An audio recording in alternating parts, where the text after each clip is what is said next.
Hi everybody, welcome to Raj kitchens. இன்றைக்கி நம்ம பார்க்க போகிறது துளசி பற்றி.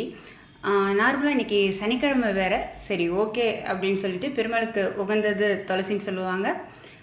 அதோடைய நன்மைகள் என்னங்கிறதையும் நான் சொல்லிடுறேன். துளசியை பொறுத்த வரைக்கும் ஆக்சிஜன் அதிகமாக கொடுக்கக்கூடியது. ப்ளஸ் தண்ணியில் நீங்கள் போட்டு அந்த ஒரு 1 hour ஊற விட்டுட்டு அந்த தண்ணியை சாப்பிடும்போது உங்களுக்கு அந்த சளித்தன்மை ஃபுல்லாக ரிமூவ் ஆகிடும்.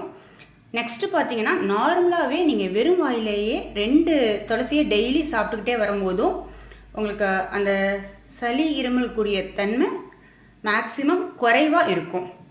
அந்த மாதிரி தன்மையே இல்லாமல் இருக்கும் அப்படின்னு கூட சொல்லலாம். ஏன்னா நம்ம ஸ்டார்டிங்ஸ்லேருந்தே கொண்டு வந்தோம்னா, இந்த மாதிரி நேச்சுரல் ஃபுட்ஸாக எடுத்துகிட்டு வந்தோம்னா அது உடம்புக்கே ரொம்ப ஹெல்த்து.